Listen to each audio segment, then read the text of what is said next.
Hello, hello, bonjour à toutes, bonjour à tous et bienvenue dans ce podcast Cœur à cœur avec Dieu. Chaque jour, laisse Dieu te parler au travers de sa parole. Dans ce podcast, nous partagerons des exhortations brèves, puissantes et guidées par l'amour pour t'aider à méditer les Écritures profondément, verset après verset, pour t'aider à guérir, à être éclairé, affermi, mais surtout faire la rencontre de Dieu telle que tu ne l'as jamais connu, afin de vivre une relation intime et vivante avec lui. Alors installe-toi bien, dispose ton cœur, dispose ton environnement, dispose tes pensées. Nous entrons dans sa présence. Hello bien-aimés, j'espère que vous allez bien par la grâce de Dieu. Moi ça va, par la grâce de Dieu. Alors Seigneur, nous entrons dans ta présence, dans ce moment de partage de ta parole. Nous te prions, s'il te plaît, de disposer nos cœurs, de disposer nos pensées, de disposer notre environnement, afin que tu puisses nous parler. Viens ouvrir notre intelligence, viens ouvrir notre cœur, viens nous rendre comme une feuille blanche, prête à recevoir tes enseignements, prête à recevoir ta parole et à nous ajuster.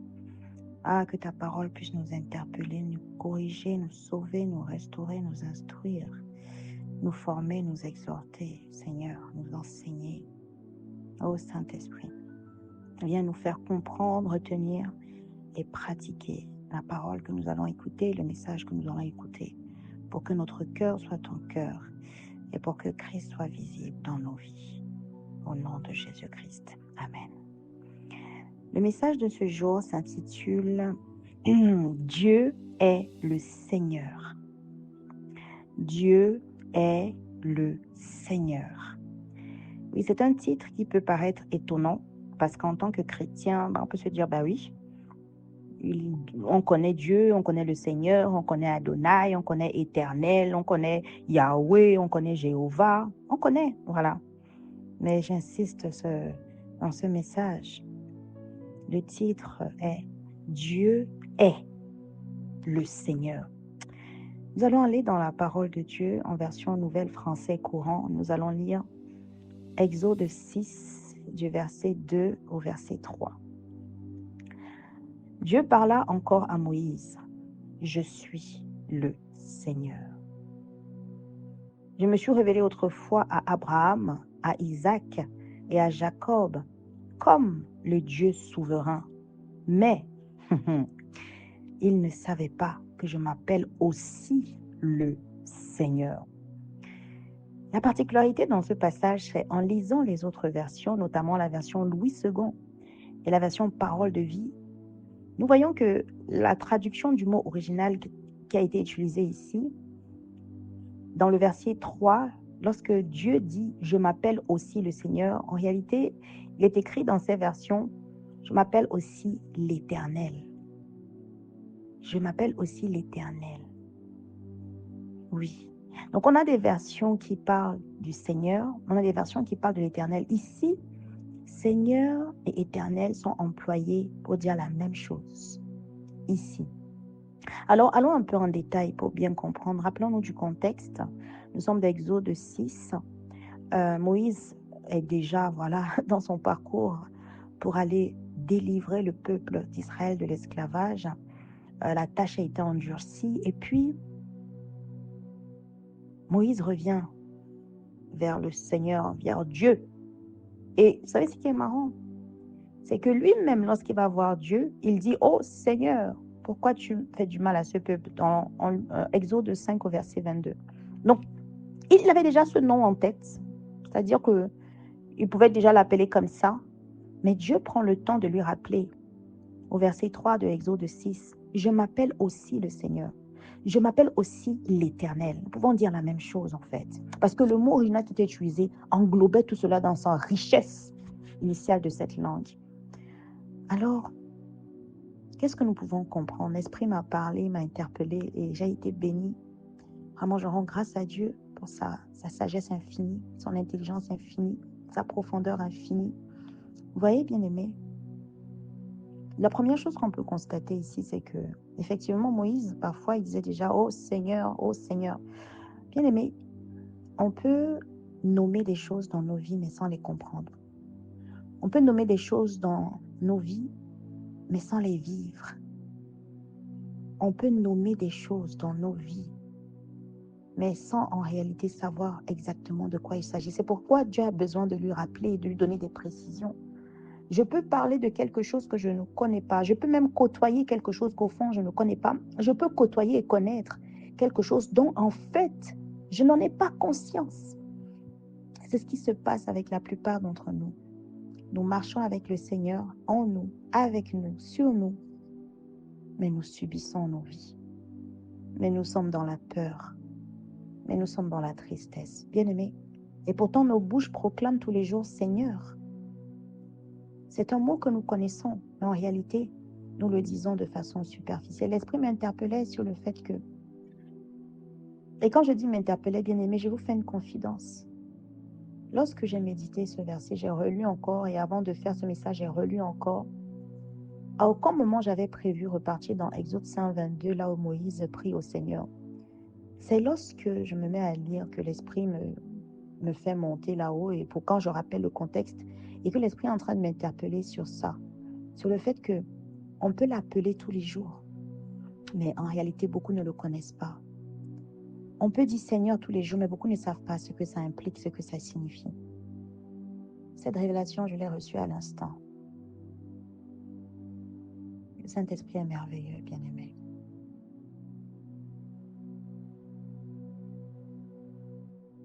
Vous voyez, vous pouvez dire Seigneur parfois. Vous pouvez dire Oh mon Dieu parfois. Vous pouvez dire Oh Éternel, Oh Yahweh Sabaoth. Oh, vous pouvez dire plein de choses. Mais la question à vous poser aujourd'hui, bien-aimé, est-ce que vous avez vraiment conscience de ce que ça signifie, ce que vous êtes en train de dire, de prononcer ou d'appeler? Est-ce que vous en êtes vraiment conscient ou vous répétez ça par mécanisme? Mais en fait, ni la pensée, ni le cœur, ni le corps n'y sont pas. Ou peut-être c'est juste l'intellect qui est, mais en réalité, le cœur n'y est pas. C'est comme prier, bien-aimé. Prier, ce n'est pas chercher Dieu. Prier engage l'intellect. Chercher Dieu engage le cœur. Alors prenons conscience, s'il vous plaît. Demandons à Dieu la grâce d'ouvrir nos yeux sur chaque mot que nous prononçons.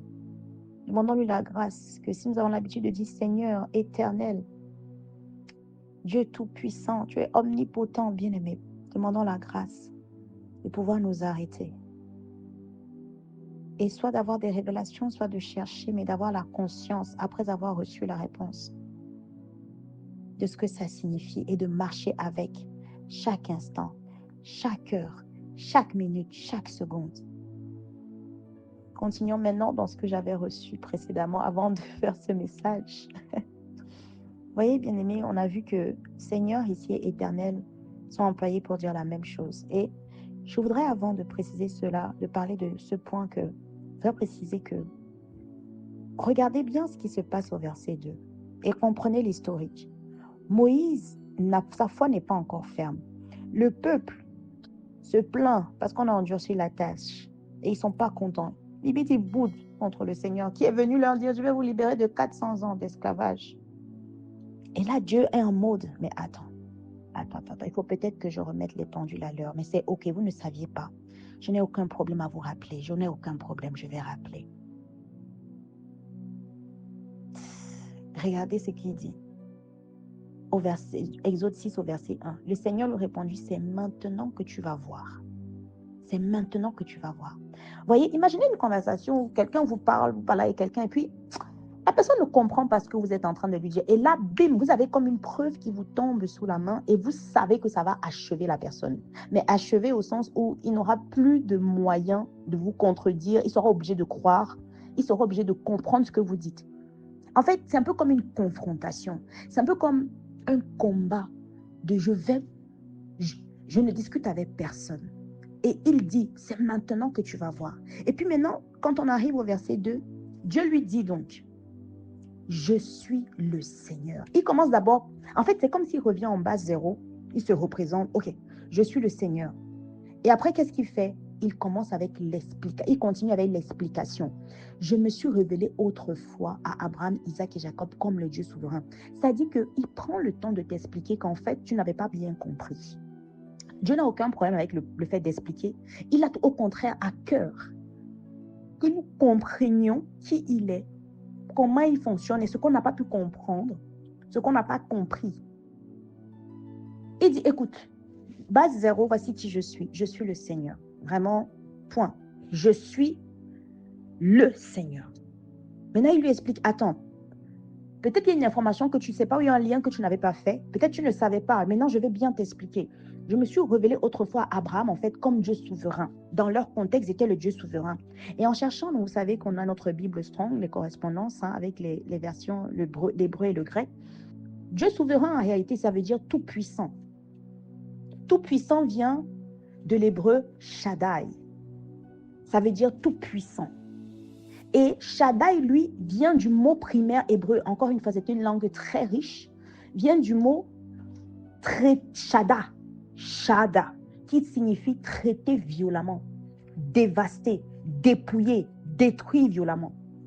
Ça veut dire qu'en fait, éventuellement, les ancêtres de Moïse, Abraham, Isaac et Jacob et le peuple ancien connaissaient Dieu de par sa puissance, de par comment il pouvait être dévasté, dépouillé, ils avaient cette conscience-là. Mais en fait, il est en train de lui dire ici, attends, tes ancêtres, ils ne savaient pas que je m'appelle aussi le Seigneur, que je m'appelle aussi donc l'Éternel. Encore une fois, le mot qui avait été utilisé ici signifie les deux dans ce passage-ci précisément. Et quand nous creusons, Seigneur, c'est quoi? En hébreu, c'est Adonai. Ça veut dire aussi Jéhovah, ou encore mieux, Yahvé. C'est-à-dire celui qui est existant. C'est le nom propre de Dieu, celui qui est. Et Yahvé vient lui-même de la racine primaire hébraïque, Yaha, qui signifie être, exister, demeurer. Donc celui qui est, c'est-à-dire que il est juste. C'est pour ça qu'on ne peut pas expliquer Dieu. Quelqu'un ne peut pas prétendre connaître entièrement Dieu, parce qu'il est juste, il est. Tout ce que tu peux imaginer et que tu ne peux pas imaginer, il est juste en fait. Et puis, vous voyez, quand on creuse maintenant, Dieu est en train de lui dire quoi? Dieu est en train de dire à Moïse, ok, donc je te rappelle que je suis Shaddai, je suis tout puissant, donc je suis dévastateur, je peux détruire violemment, j'ai cette casquette-là, j'ai cette facette-là, mais sache que je suis celui qui est. C'est-à-dire que avant le commencement, déjà c'est moi qui ai créé le commencement, c'est-à-dire que je suis.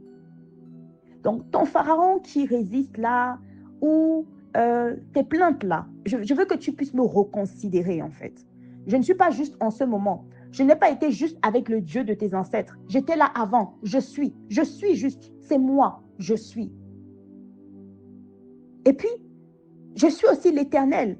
Parce que ici, le mot utilisé dans ce verset, on l'a traduit Seigneur et Éternel. Ça veut dire qu'il insiste. En fait, il est en train de faire comprendre à Moïse.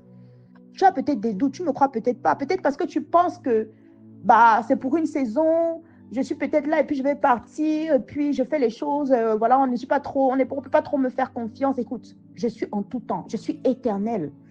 C'est-à-dire que j'étais déjà avec tes ancêtres, j'étais même encore avant eux, hein, et je suis là maintenant. Et sache que jusqu'à l'éternité, c'est moi qui suis. Et allons plus loin. On a dit Haya signifie être, exister, demeurer. Bien-aimé, il est en train de lui faire comprendre que il est. Ça veut dire que tout ce qu'il va penser est. Tout ce qu'il va vouloir est. Ça sera dans notre limitation temporelle, dans ce monde où on peut utiliser le futur. Mais pour lui, il n'y a pas de futur pour Dieu. Il est en train de lui faire comprendre, je suis. Ça veut dire que ma pensée est. Si j'ai dit vous allez sortir, vous allez sortir. Ma pensée est puisque je suis. Ma décision est puisque je suis. Il est en train de lui faire un cours sur qui il est.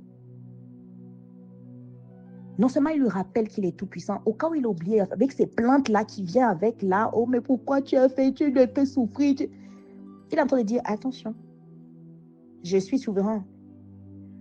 Tes ancêtres le savaient, je te le rappelle, mais sache que maintenant, ils ne savaient pas que je suis. Et puis allons plus loin, Adonai. Adonai. Adonai en soi, ça signifie maître. Maître, ça veut dire quoi? quand on parle de maître à l'époque, ou même encore aujourd'hui, le maître avec, pas à l'école, hein, pas maître au sens enseignant, non, mais maître au sens celui qui décide, celui qui a un esclave. Donc moi, je suis esclave et j'ai un maître, par exemple. Moi, mon maître, c'est le Seigneur. Nous sommes tous des esclaves. Amen. Nous sommes tous des esclaves de Jésus. Esclaves dans le sens où il est notre maître, parce que c'est ce que ça signifie Seigneur. Nous devons comprendre les mots que nous employons. Amen. Alors, il dit aussi une troisième chose à Moïse ici. C'est moi qui décide. Et toi, tu te soumets. Pas seulement toi, mais tout le monde. Parce que je suis le Seigneur. Je suis donc le maître. J'ai le dernier mot. Je décide. Étant donné que je suis déjà, de toute façon, ça, ma pensée arrive, je suis. Mais je veux quand même insister. Je suis le maître dont personne ne peut me résister. Je décide. C'est ma volonté qui s'accomplit. Je décide. C'est moi le maître. C'est moi qui décide. Et vous voyez ce qui me marque ici, bien aimé, c'est un peu comme Jésus en train de taper de la main sur la poitrine pour rappeler et remettre les choses en ordre, pour mettre les points sur les i, comme on a l'habitude de dire. Alors, je voudrais que, par la grâce de Dieu, nous puissions comprendre que parfois, on n'a pas assez conscience de qui est Dieu. Et on n'a pas assez conscience de comment on l'appelle et de ce que ça implique dans notre quotidien. Tout puissant, ça veut dire quoi? El Shaddai, ça veut dire quoi? Tout puissant vient de voir. Ça veut dire que face à tes détresses, face à tes rêves dans lesquels tu es poursuivi, face à, je ne sais pas moi, les mauvaises annonces, bien-aimé, tu as appelé le Tout-Puissant. Tu peux dormir tranquille. Nous venons de voir que c'est quelqu'un qui traite violemment. Il dévaste, il dépouille, il détruit violemment. Bien-aimé, tu dois avoir la conscience dans ta tête, même tu dois faire le scénario dans ta tête que lorsque tu dis El Shaddai là, juste tu as dit ça en vrai, hein, tu dois pouvoir considérer que s'il y avait 1 milliard de démons devant toi, il n'existe plus. Juste en ayant dit El Shaddai, tu dis au nom de Jésus, Amen, tu vas dormir. C'est le niveau de conscience qu'on doit avoir de notre Seigneur au travers de ses noms, parce que ces noms impliquent des actions spécifiques, des conditions spécifiques, une transformation spécifique, une attitude spécifique et des conséquences spirituelles spécifiques. Et puis quand tu dis, ah Seigneur, sauve-moi, ah Seigneur, je te prie, ah Seigneur, est-ce que tu es en train d'avoir la conscience que tu es en train de dire, Maître, je me plie à ta volonté, Maître, c'est toi qui décides. Parce que souvent on vient dire Seigneur, Seigneur, mais quand ça ne passe pas comme on veut, on commence à bouder. Ah, tu es en train de dire, oh mon Maître, moi je suis esclave, je t'appelle. Et donc tu dois pouvoir revenir à une condition de relation à maître à esclave. Ça veut dire que lui, le maître peut te faire faveur, mais le maître peut aussi décider que non. À la seule différence que quoi, bien-aimé? Nous avons un maître qui est bon. C'est là où il faut comprendre la richesse de toutes les facettes de notre Seigneur et son caractère divers et varié. Il est maître, nous sommes ses esclaves, certes, mais il est un maître amour. Ah, Seigneur, donne-nous la grâce, s'il te plaît. Ouvre nos yeux spirituels, ouvre nos cœurs. Donne la grâce d'avoir la soif d'aller creuser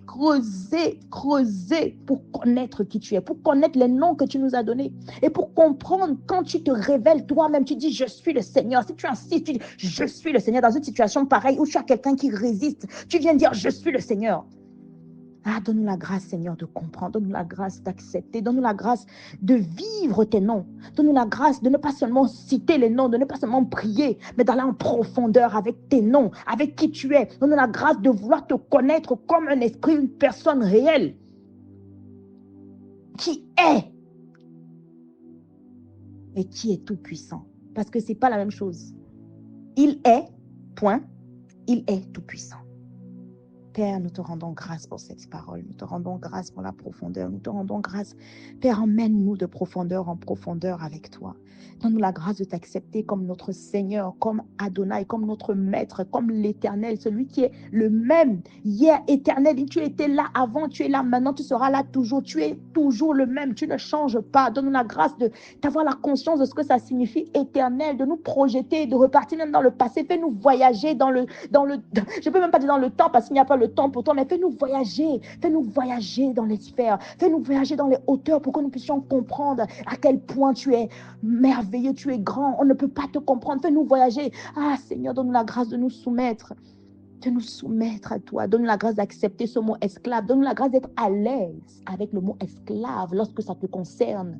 Donne-nous la conscience que nous sommes tes esclaves. Donne-nous la grâce, Seigneur, de nous soumettre, de nous agenouiller, de nous prosterner. Donne-nous la grâce d'avoir la conscience lorsqu'on prie, oh Seigneur, nous sommes en train de venir supplier tel un esclave devant son maître. Et nous avons la grâce, donne-nous la grâce, Seigneur, d'accepter ta réponse, d'accepter ta réponse tel un parent qui répond à son enfant. Ah, mais l'enfant boude parce qu'il a dit non, mais le parent sait pourquoi il a dit non. Alors Seigneur, donne-nous la grâce d'arriver à cette dimension que même si nous prions, Seigneur, parce que nous avons la conscience de ce qu'inclut, Seigneur, nous puissions accepter avec joie, avec action de grâce ta réponse, parce que tu es un maître amour, parce que tu es, ça veut dire que de toute façon, comme tu es et que tu es bon, alors tout ce qui va nous arriver sera bon, conforme à ta parole, Seigneur. Tout concourt au bien de ceux qui aiment Dieu.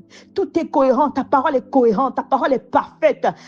Seigneur, donne-nous la grâce de t'aimer, donne-nous la grâce d'accepter ce que tu dis de toi, que tu nous dis de toi, Père, et que chaque jour de nos vies, nous puissions marcher avec chacun de tes noms, dans la complétude, l'entièreté, la profondeur de chacun de ces noms, pour que ta renommée se répande, que ta gloire soit visible et que tes projets s'accomplissent dans nos vies, sur cette terre, dans notre environnement. Merci, Père, pour les révélations. Merci, Seigneur. Au nom de Jésus-Christ. Amen.